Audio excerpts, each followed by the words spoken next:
Hey guys, welcome back to the channel. We're here today working on my Honda CR-V 2013.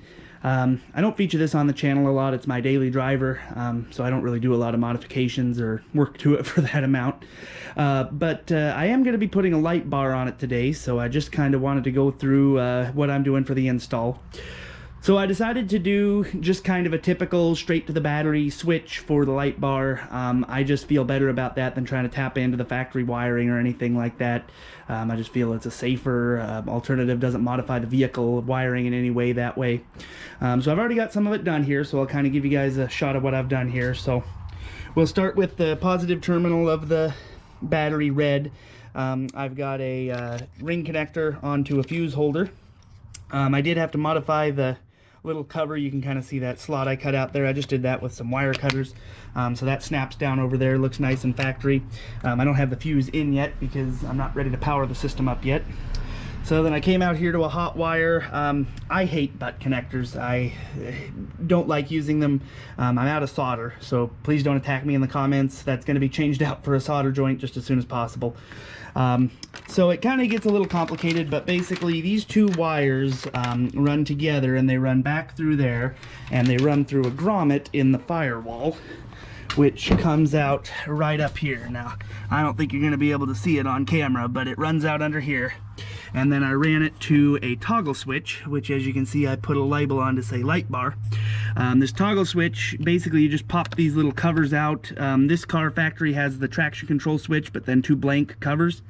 I imagine the nicer CR-Vs probably have some kind of switch there, but this switch snaps perfectly into that hole and is a nice switch. It's 20 amp rated, so I'll put a link to that down in the description.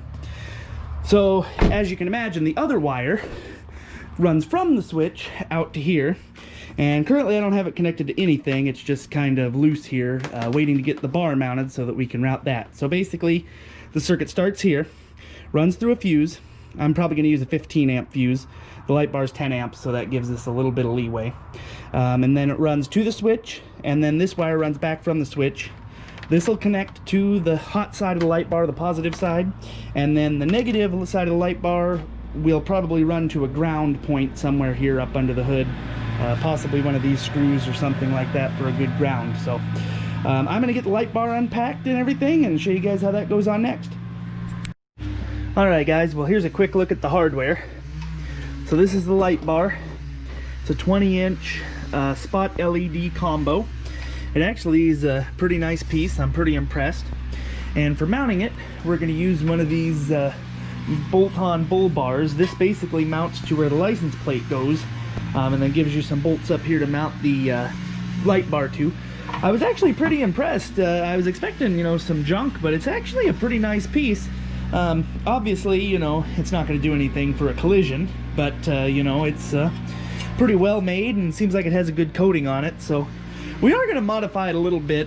Honda, like most car manufacturers, build these brackets here that bolt onto the front bumper, and this is what actually holds the plate. And what this does is it allows places that you don't have to have a front license plate, you know, to have a cleaner look. So what I think I'm gonna do is I'm gonna drill some new holes in this mount here so that we can mount it behind this bracket.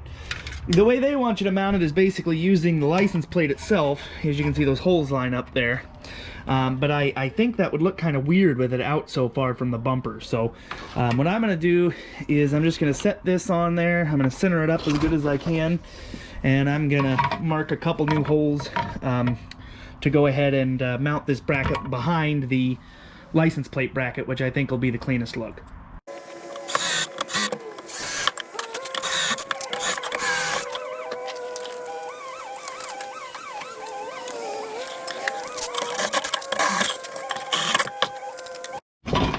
Alright, so you can see the new holes I drilled. It's funny, it was very close to fitting. If they'd have just made those slots a little bit wider, it would have fit, but that's alright. It gives me a way to make it kind of more of a custom fit. So we're going to go ahead and we're going to bolt this on and see how it looks.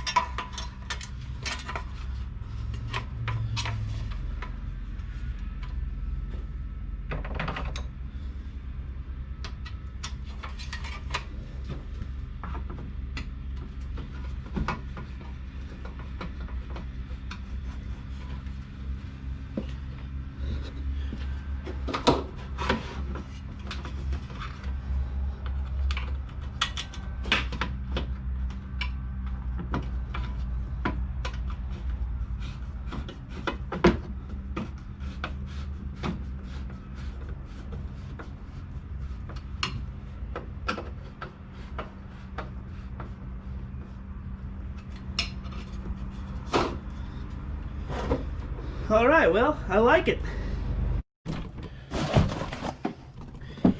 Alright, so we're just working on the light bar here. I don't know how well you'll be able to see those clamps, but basically they're a two-piece system. There's a nut that runs along this channel in here that this bolt screws into, and this allows you to kind of adjust the height and also the angle of it. And then this bolt here just locks into the channel on the backside here, and this is what actually holds the bar on. So what I'm going to do is I'm going to start probably somewhere pretty close to the middle, just to kind of give us an idea of where we want it on the car. And then once we set it on there and see, we can kind of readjust these, and then obviously we wait to tighten it down until we put it on the car for good.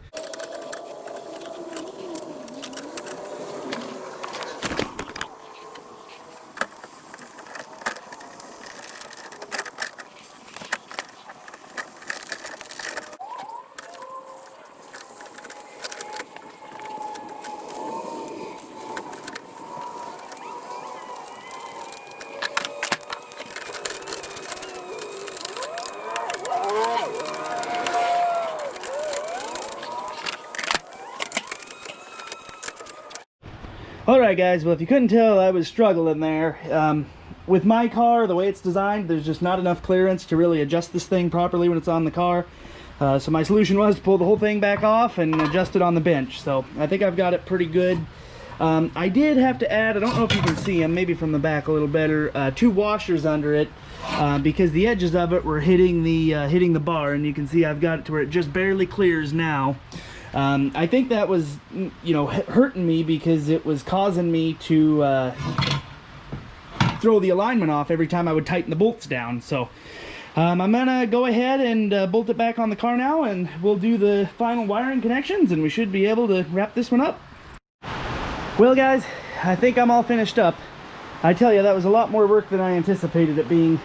I had kind of told myself I wasn't going to take the grill off to do the wiring, but by the time I was done, I was definitely wishing I would have taken the grill off to do the wiring.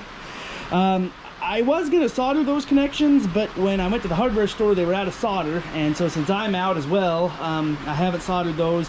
I did heat shrink them and tape all the connections, so I'm hoping that'll be good enough for the interim. One of these days I'll pull that butt connector off, solder that, and I'll pull that off and solder it as well.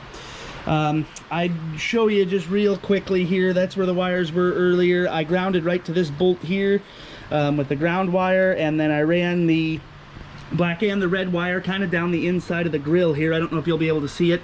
And then I ran this wire through here. The connections are right in there. So it keeps it kind of out to the side here, away from the radiator, away from the heat. I'm hoping that'll be a good connection. I went ahead and put my fuse in, so we're gonna go have our moment of truth here. You guys can watch my messy workbench hopefully light up with this. Oh yeah, take a look. Oh yeah, she's pretty bright. Yeah, I like it. We'll have to get it out on the road for a road test, so let's go do that.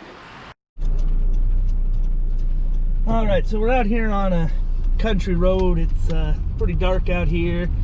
Little drizzle, nothing too major. That's the Honda low beam there. That's the factory high beam. And we'll switch back to the low beam. Here's the light bar. So as you can see, quite a bit brighter. It's a little more blue colored than I thought it was going to be, but still works out pretty good for the rain. I would say just by using the high and low beam with the light bar on, the light bar's probably got about the same reach as the high beam headlights, maybe just a little bit further. But where it works better is when you turn the light bar off and put on the high beams, you don't have a lot of light right here in front of the car, whereas when you turn the light bar on, you get the light down the road and you get it right up front of the car. So I think it definitely works good for that. It works good. The switch is in a very convenient location to turn off and on when I'm driving, so that I can dim it, you know, for other cars and whatnot. Typically, I'm probably only going to use this on the logging roads and whatnot. I wouldn't normally run it on the public roads. So I appreciate you guys sticking around with me, and hope you guys have a great time and a Merry Christmas, and to you and your family. Thanks, guys.